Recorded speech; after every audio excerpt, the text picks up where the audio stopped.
की मौत हो गई है। इलाज के दौरान उसने दम तोड़ दिया है। तो बड़ी खबर मोतिहारी से, और मोतिहारी में जिस तरीके से इस मौत से तांडव मचा है, कथित जहरीली शराब कांड से जुड़ी एक और बड़ी खबर, बड़ा अपडेट ये सामने आ रहा है कि एक और जो शख्स बीमार था उसकी मौत हो चुकी है। इलाज चल रहा था इस शख्स का और उसने दम तोड़ दिया है। और इससे पहले भी जो घटना सामने आई थी, इस घटना को लेकर के वहां पर सनसनी फैली हुई है। और बता दें कि पुलिस इस मामले की तफ्तीश में लगातार जुटी हुई है और कथित जहरीली शराब कांड से जुड़ी हुई खबर, जहां एक और घटनाक्रम सामने आई, एक और नया अपडेट सामने आया इस मामले में, जहां एक और बीमार शख्स की मौत हो गई है।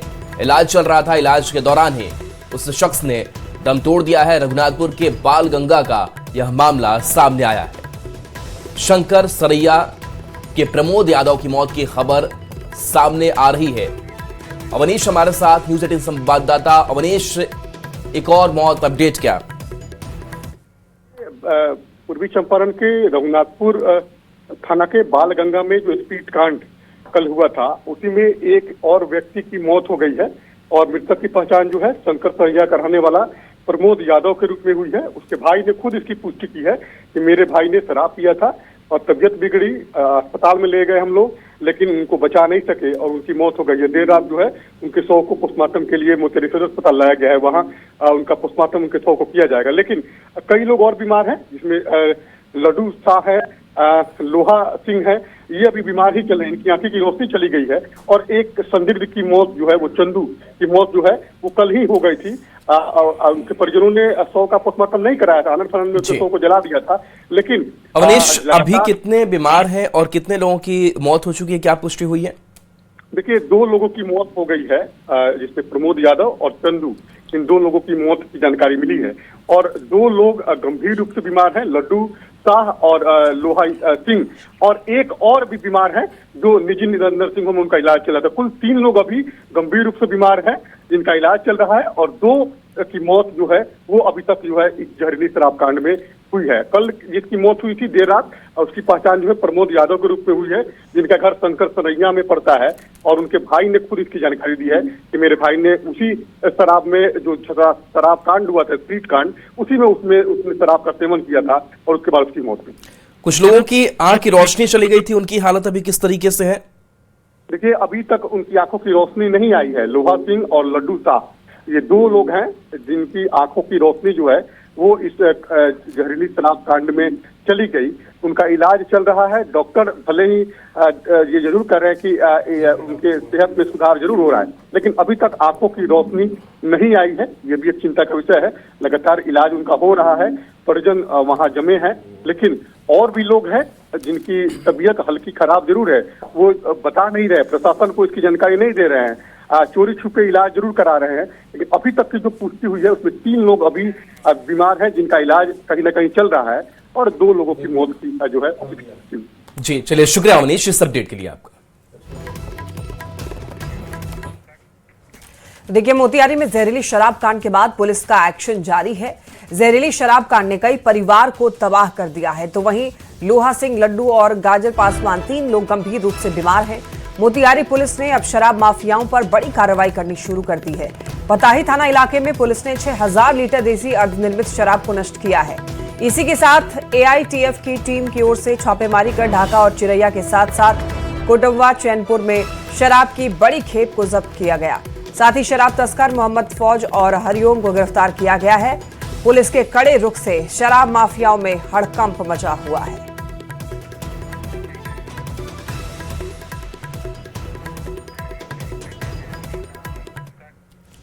पटना और दरभंगा से स्वास्थ्य व्यवस्था की ऐसी तस्वीरें सामने आई जो आपको झकझोर कर रख देंगी। एक तरफ पटना के पीएमसीएच में लापरवाही के चलते एक नवजात की मौत हो गई, तो दूसरी तरफ दरभंगा के डीएमसीएच में मरीजों के परिजनों को खुद ही अपना प्लास्टर काटने पर मजबूर होना पड़ रहा है। यह खास रिपोर्ट आपको दिखाते हैं। बिहार के अस्पतालों में मौत का साया, बेड न मिलने से नवजात की मौत, मरीजों के परिजन खुद काट रहे प्लास्टर। लापरवाही पर कब होगी जवाबदेही? सबसे मिला, डॉक्टर से मिला, हाथ पैर जोड़ा, मैं पैर के नीचे गिर गया, उसके अलावा क्या करेंगे? बच्चे को कोई दिक्कत रहती है, कुछ रहता तो। बिहार के सरकारी अस्पतालों में मासूमों की जान भी अब सस्ती हो गई है। पटना के पीएमसीएच में लापरवाही की एक और शर्मनाक मिसाल। 3 दिन का मासूम नवजात ऑक्सीजन सपोर्ट पर सांसें ले रहा था। माँ बार बार गुहार लगाती रही, डॉक्टर साहब बेड दे दीजिए, मेरा बच्चा मर जाएगा, लेकिन बेड नहीं मिला।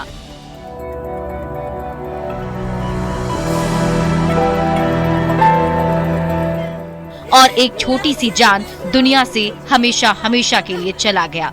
परिवार रो रहा है। सबसे मिला, डॉक्टर से मिला, हाथ पैर जोड़ा, मैं पैर के नीचे गिर गया, उसके अलावा क्या करेंगे? कहीं कुछ नहीं सुना, कहीं कुछ नहीं। आज मेरा बच्चा जिंदा ही नहीं रहा तो मैं क्या बात करूंगा? तो ये तस्वीरें पटना के पीएमसीएच की हैं, जहां एक नवजात ने जन्म तो लिया, लेकिन लापरवाही के चलते जिंदगी की जंग हार गया। परिवार में मातम पसरा हुआ है, लेकिन मन में एक कसक है कि अगर बेड मिल जाती तो शायद आज उनका बच्चा किलकारियां मार रहा होता। वहीं पीएमसीएच के अधीक्षक डॉक्टर राजीव कुमार सिंह ने आरोपों का खंडन किया है। अधीक्षक ने कहा कि मरीज की स्थिति नाजुक थी और 58 वेंटिलेटर की ही सुविधा मौजूद है। बात नहीं है, हमने पता लगाया, वहाँ पूछा, बात किया डॉक्टर से भी, सिस्टर से भी, बोले कि ऐसा तो कुछ नहीं था, कुछ बोली ही नहीं। और जब बोलते तो फिर हम लोग करते, लेकिन अगर वेंटिलेटर के लिए आई होंगी तो निश्चित रूप से वहाँ नहीं हो पाएगा, क्योंकि जो 58 वेंटिलेटर लगा हुआ है तो किसी को खोल के लगाना ही तो। दूसरी तरफ दरभंगा मेडिकल कॉलेज हॉस्पिटल यानी डीएमसीएच के ऑर्थो विभाग में मरीजों और उनके परिजनों की मजबूरी देखकर कलेजा फट जाता है। जिनके हाथ पैर टूटे हैं, जिन्हें प्लास्टर बंधा है, वो खुद या उनके परिजन प्लास्टर काट रहे हैं। ना डॉक्टर, ना नर्स, ना स्टाफ, कोई नहीं। खुद से क्यों खोल रहे हैं? बोला था ना खोले। कौन बोला है? मैडम बोला। क्या खोले? खोल अपने खुला है, अपने खुला है। तो डॉक्टर ने खोलेंगे, आप अपने से? डॉक्टर नहीं खोल रहा है। क्या बोल रहा है? बोला कैसे खुद से खोलिए। दर्द से जूझते मरीज और सिस्टम की बेरुखी, ये तस्वीरें सिर्फ लापरवाही नहीं बल्कि पूरी व्यवस्था की पोल खोल रही है। प्लास्टर काटना एक तकनीकी प्रक्रिया है जिसमें जरा सा भी चूक मरीजों के लिए गंभीर खतरा बन सकती है। ये मरीजों की सुरक्षा के साथ खिलवाड़ नहीं तो और क्या है? अस्पताल से न्यूज 18 के कई सवाल हैं। सरकारी अस्पतालों में जवाबदेही कब तय होगी? हर बार घटना के बाद क्यों जागता है प्रशासन? क्यों ताक पर रखी जा रही है मरीजों की सुरक्षा? कब तक लापरवाही लेती रहेगी मासूमों की जान? एक तरफ नवजात की मौत तो दूसरी तरफ मरीजों या उनके परिजनों की खुद इलाज करने की मजबूरी। ये सिर्फ दो खबरें नहीं, ये बिहार के सरकारी अस्पताल तरफ परिजन इलाज को मजबूरी समझ खुद बीमारी को आमंत्रित कर रहे हैं। फिलहाल इन दोनों मामलों ने सिस्टम पर गंभीर सवाल खड़े कर दिए हैं। देखना होगा कि प्रशासन कब तक कार्रवाई करता है। Bureau report, news 18।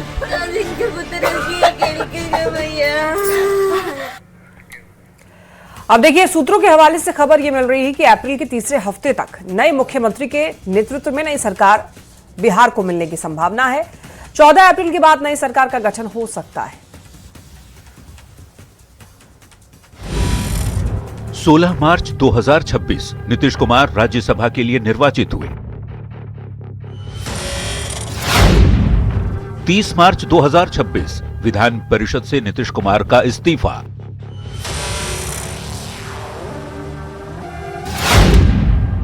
10 अप्रैल 2026 नीतीश कुमार का राज्यसभा में शपथ ग्रहण संभव। बिहार की राजनीति में बड़े बदलाव की सुगबुगाहट तेज हो गई है। नीतीश कुमार 2 दिन के दिल्ली दौरे पर जाने वाले हैं। 9 अप्रैल को दिल्ली रवाना होंगे। 10 अप्रैल को राज्यसभा सदस्य के रूप में शपथ लेंगे। शपथ ग्रहण के बाद वे 10 तारीख की शाम या 11 तारीख की सुबह तक पटना लौट आएंगे। कयास लगाए जा रहे हैं कि नीतीश राज्यसभा की सदस्यता ग्रहण करने के बाद मुख्यमंत्री पद से अपना इस्तीफा सौंप सकते हैं और नीतीश कुमार के सीएम पद से इस्तीफे के बाद नई सरकार का गठन हो सकता है। सूत्र के हवाले से खबर यह है कि अप्रैल के तीसरे हफ्ते तक नए मुख्यमंत्री के नेतृत्व में नई सरकार मिलने की संभावना है। 14 अप्रैल के बाद नई सरकार का गठन हो सकता है।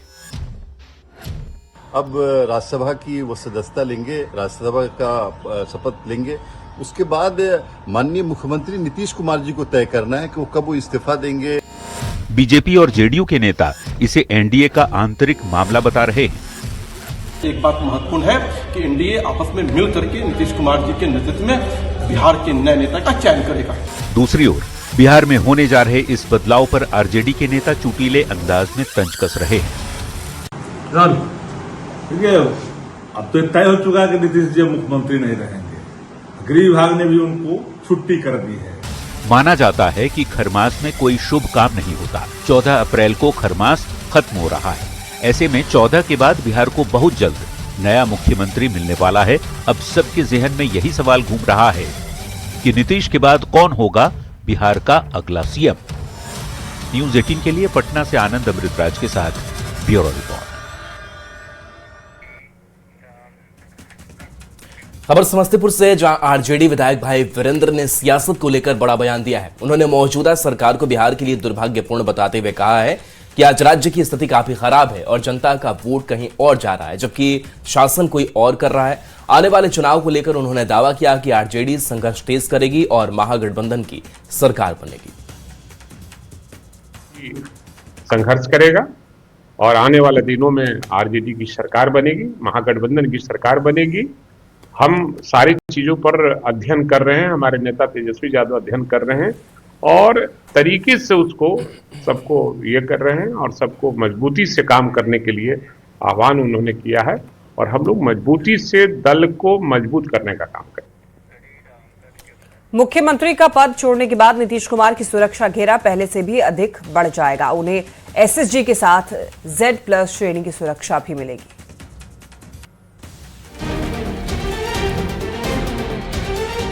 नीतीश कुमार राज्यसभा के जरिए केंद्र की राजनीति में जा रहे हैं, लेकिन मुख्यमंत्री का पद छोड़ने के बाद भी नीतीश कुमार का सुरक्षा घेरा पहले से कम नहीं बल्कि और भी ज्यादा बढ़ जाएगा। उन्हें एसएसजी के साथ साथ Z+ श्रेणी की सुरक्षा भी मिलेगी। नीतीश कुमार की राजनीतिक और सामाजिक महत्व को देखते हुए गृह मंत्रालय ने ये फैसला लिया है। बता दें, Z+ सुरक्षा देश में सबसे उच्च स्तर की सुरक्षा व्यवस्थाओं में से एक मानी जाती है। Z+ श्रेणी हाई लेवल की सुरक्षा इंतजामों में से एक है। इसके तहत संबंधित व्यक्ति के घेरे में 55 सुरक्षाकर्मी तैनात होते हैं, जिनमें 10 से अधिक NSG यानी नेशनल सिक्योरिटी गार्ड कमांडो शामिल होते हैं। इसके अलावा इसमें पुलिस और अर्धसैनिक बलों के जवान भी शामिल होते हैं। सुरक्षा के इस घेरे में बुलेट प्रूफ गाड़ियां और एस्कॉर्ट वाहन भी उपलब्ध कराए जाते हैं। प्रधानमंत्री को मिलने वाली NSG की सुरक्षा के बाद Z+ श्रेणी की सुरक्षा को सबसे बड़ा माना जाता है। न्यूज 18 के लिए पटना से अमित कुमार के साथ ब्यूरो रिपोर्ट। वैशाली महोत्सव के दूसरे दिन भोजपुरी नाइट में सुरों का जादू छाया रहा। लोकगीतों और फिल्मी गीतों पर भीड़ झूमती रही, लेकिन माहौल अचानक बेकाबू हो गया। एक दूसरे पर कुर्सियां उछाले जाने लगी। इतना ही नहीं, पुलिस को लाठीचार्ज तक करना पड़ा। ये खास रिपोर्ट आपको दिखाते हैं। ये है बिहार का गौरवशाली वैशाली, जहां कभी सभ्यता ने जन्म लिया और आज भीड़ ने लाठी चार्ज को पुनर्जीवित कर दिया। तस्वीरें हैं वैशाली महोत्सव की, जहां संस्कृति का उत्सव, लोक कला का जश्न मनाया जा रहा है। एक तरफ मंच पर खड़ी हैं सुरों की मलिका लोक गायिका कल्पना पटवारी। उनकी मीठी दिल को छू लेने वाली लोक धुनें, झूमते हुए दर्शक, फैंस का दिल गदगद।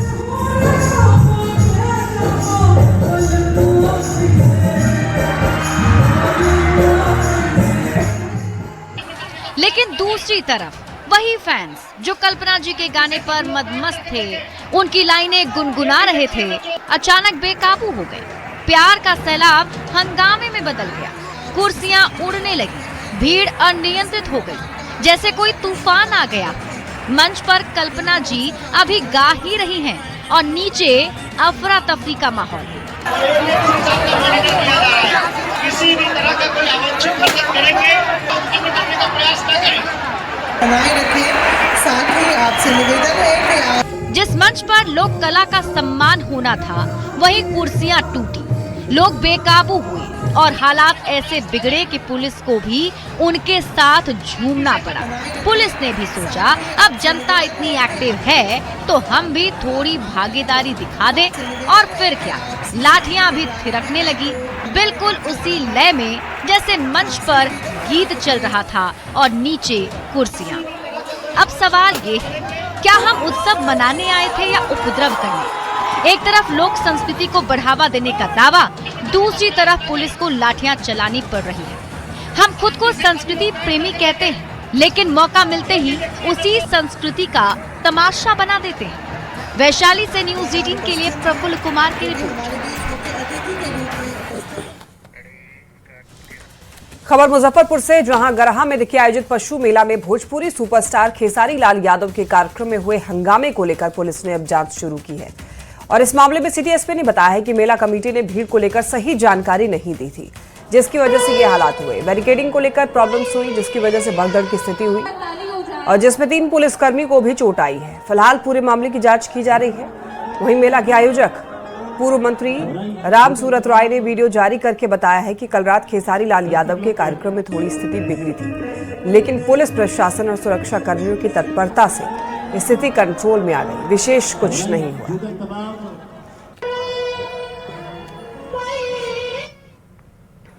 उसमें जो ऑर्गेनाइजर थे उनके द्वारा जो आकलन दिया गया था, जो लोग आने वाले थे देखने के लिए, उनका आकलन बहुत ही कम था। और जो बैरिकेडिंग कराई गई थी, जो प्रशासन द्वारा बताया गया था जो बैरिकेडिंग के लिए, वो भी उस लेवल का नहीं कराया गया था जिसकी आवश्यकता थी, जिसकी वजह से भीड़ ज़्यादा हो गई और बैरिकेडिंग टूट गई। बैरिकेडिंग टूट जाने के बाद जो उनके सिक्योरिटी अपने गार्ड थे उनके और जो जनता आई थी देखने, उनके बीच में धक्का मुक्की का सिचुएशन बना। और वहीं पे लोग जो अगल बगल पत्थर था या फिर मकई थी, इसको फेंक कर मारने लगे, जिससे कुछ पुलिस वाले भी घायल हुए हैं, जिसमें 3 पुलिस वालों की घायल की सूचना है। इसमें आगे अभी जांच की जा रही है। आप सबों को सूचित करना चाहते हैं कि मेरे पास बहुत सारे लोगों का फोन आ रहा है, बिहार के हर जगह से फोन आ रहा है। श्री अर्जुन बाबू पशु मेला में कोई ऐसी घटना नहीं हुई है, कोई हताहत नहीं हुई है। और ट्रेंडिंग स्टार खेसारी लाल के आने के कारण, उनके फॉलोवर के कारण, रील और सेल्फी के चक्कर में ब्रैकेटिंग को तोड़ दिया, जिस कारण से पुलिस का काफी सहयोग रहा। पुलिस ने उसको सेफ्टी करने का प्रयास किया, जिस कारण से भगदड़ मचा और कार्यक्रम बाज़ाब्ते 2 घंटा चला भी और कोई हताहत नहीं हुआ है। इसलिए आप सबों को मैं सूचित करके तसल्ली देना चाहता हूं कि मेला में कोई भगदड़ नहीं, सभी लोग सुरक्षित हैं और मेला चलता भी रहेगा, चिंता करने की बात नहीं।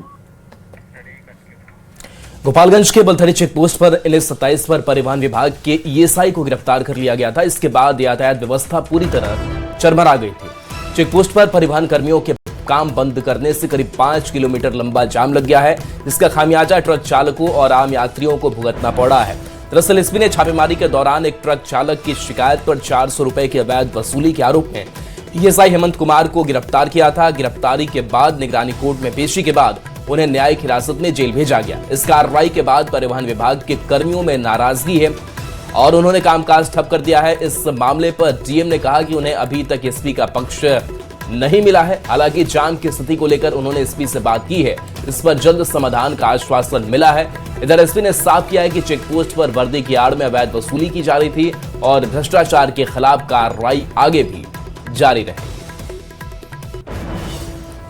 पुलिस अधीक्षक महोदय के द्वारा हमको कोई भी प्रतिवेदन अभी तक उपलब्ध नहीं कराया गया है और उन्होंने उनसे जब मैंने बात की कि लंबी कतारें हैं, मैं कहा कि कतारों की समस्या जल्दी से निपटा ली जाएगी, तो उम्मीद करते हैं कि आरक्षी अधीक्षक महोदय इस बिंदु पर ध्यान दे रहे हैं। पदाधिकारी भी इसमें इन्वॉल्व हैं, जो कि वर्दी की आड़ में एक तरह से चेक पोस्ट पर बैठकर रंगदारी पूर्वक वसूली और भ्रष्टाचार कर रहे हैं, जिसकी जांच की पुष्टि होने के बाद इस मामले में एफआईआर दर्ज की गई है। आपको जानकारी है, भारत का कानून, पुलिस की जो प्रक्रिया है वो भारतीय न्याय संहिता, भारतीय नागरिक सुरक्षा संहिता और भ्रष्टाचार अधिनियम के तहत कार्रवाई होती है। इन तीनों अधिनियम के तहत कार्रवाई की गई, जो कि पूर्णतः जब चेक पोस्ट पर बैठ करके अगर कोई रंगदारी पूर्वक वसूली करेगा और भ्रष्टाचार करेगा तो वो कोई विभागीय त्रुटि नहीं है।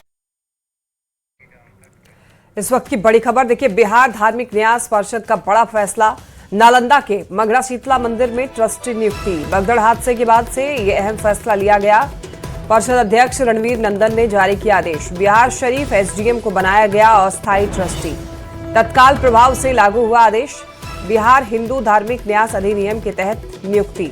31 मार्च की भगदड़ में 8 श्रद्धालुओं की हुई थी मौत और इसके बाद ही ये फैसला लिया है, ट्रस्टी नियुक्त किया गया। भगदड़ हादसे के बाद फैसला लिया गया है।